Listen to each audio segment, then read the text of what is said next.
Good day. My name is Jasmin and Estrella of BSA 25. First, let me ask you a question. Have you ever felt the feeling of someone or something is dangerous, likely to cause pain or at least a threat? Have you ever been afraid? Are you afraid? What are you afraid of? What causes your fears? Lastly, why do you fear?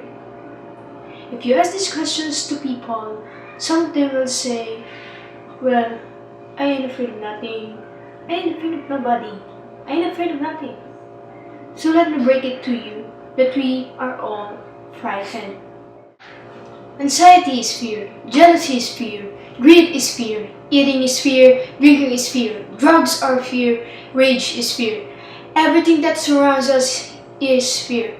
But that doesn't mean we can't be confident, brave, or calm.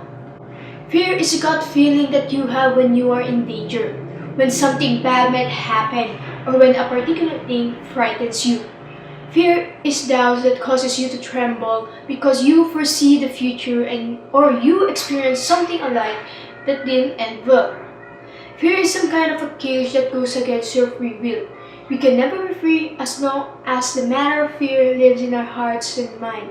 Fear has its source and signs that have effect on us, effects that need an extreme precautionary measure for it may be paralyzing. Fear is our worst enemy. Everything has a source, so does fear. The central source of fear is us. Fear has always been a part of our life. It can't be taken away nor get rid of. One of the sources of fear is the lack of our knowledge about who, what, when, and why to fear. Some people fear other people because they have set negativity about that person. These negative things may possibly endanger us to harmful or painful situations that our imagination created and make us think falsely. We are sometimes frightened of things like horrifying movies that make our hearts beat fast, creepy images that give us goosebumps, and alarming objects that make us curious and think that it can hurt us. Those things are just made up. They are not real. Those can't hurt us. They only become real because they are a figment of our imagination. That's the reason why we sometimes hurt ourselves. We fear because sometimes we lack faith. We instead create our own vision of fear rather than have faith. We also tend to be a false prophet, meaning we incorrectly predict the future. We sometimes define things as bad, but we are wrong. Not all awful things are bad. Rather, good things could come from those. The second source of fear is the people that we encounter. You may be afraid because you have been abused, criticized, ridiculed, hurt, beaten, or scorned by others. You may have overthink of a place, object, or a person that is dangerous, and you may have the right to be fearful. We may be horrified of ourselves as well. Our actions, beliefs, and attitudes could lead us to false dread. The last source of fear is the actual danger. You may be in physical jeopardy by natural disasters, unexpected catastrophe, pestilence, home violence. You may be in a mental and emotional ordeal when your rights have been violated, assaulted, offended, or corrupted. You may be in social danger by having the feeling of isolation and being backstabbed. You may be in a spiritual danger when you feel that you have been losing faith in God or your God. Fear is shown in many ways. Some show fear by cowering or by withdrawing. The most profound examples of fear are anxiety and anger. Anxiety is a feeling of worry, nervousness, or unease, typically about an imminent event or something with an uncertain outcome. It is like a form of mental illness where we overthink things or imagine something that is not real. The symptoms of anxiety include panic or uneasiness, sleeping problems, dizziness, inability to be still and calm, heart palpitations. Anger is a strong feeling of annoyance, displeasure, or hostility. It is a primary sign of fear. It's seen from people who have insecurities and act these insecurities as anger. Those who act with anger are deeply immersed in fear. When we felt and acted these two signs, we became paranoid on what we see, smell, hear, taste, and touch because we felt unsafe and in danger. Now that I've discussed about the sources and signs of fear, I will now discuss its effects. I call the effects of fear PIES. PIES stands for physical, intellectual or mental, emotional, social, and spiritual. Fear does not only make us feel the emotions, anxiety, and anger, but it also creates chaos in our lives and even affects those who are around us. Fear stifles our thinking and actions. It creates hesitations and results in stagnation. Fear hinders us from becoming the people God wants us to be. When we are controlled by negative emotions, we cannot achieve the ideas He has set in mind for us.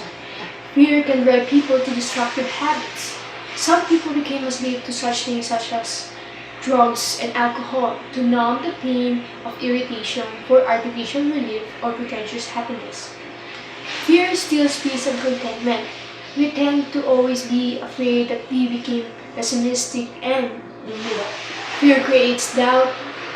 We confuse ourselves. Little by little, we lose our faith in God or your God and surrender ourselves in the chains of fear. Because of these effects, we grow into a person opposed to our ideal self, who is inspirational, jolly, optimistic, and more.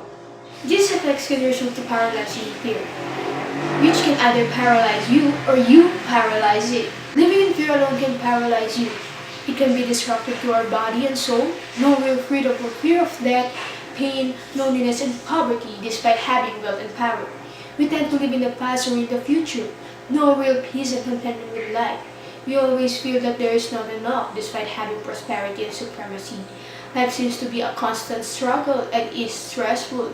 We tend to not have good insight into our own strengths and weaknesses, and then to resist looking inward to face the real self, like a man lost in existence, not knowing his purpose to live. To fight or conquer fear, we must add love to our life. Living in fear with love can turn into many numbers of possibilities. There can be real freedom from fear of death, pain, loneliness, and poverty. We live in the present. There can be inner peace, serenity, and contentment with life. We can have sense of satisfaction and that providence will provide. We tend to have good insight into one's own strength and weaknesses and have the courage to face them and act on them. So, what are you afraid of? Loss, rejection, poverty, or death? Everybody will face such realities at some point. Everything that surrounds us is fear. We are all afraid. We cannot be free as long as we, hearts and minds, live in a matter of fear. Fear is not meant to be fear alone. That is why we have bravery, confidence, and tranquility. Fear can't be taken away from us, for fear is us. It is part of our existence. The only way we can conquer fear is to temporarily paralyze it and live our lives with love, momentarily forgetting fear. According to Thich Nhat Hanh, fear keeps us focused on the past or worried about the future. If we can acknowledge fear, we can realize that right now we are okay. Right now, today, we are still alive and our bodies are working marvelously. Our eyes can still see the beautiful sky. Our ears can still hear the voices of our loved ones. So let no fear alone conquer your hearts and minds. Good day to you. Thanks for watching.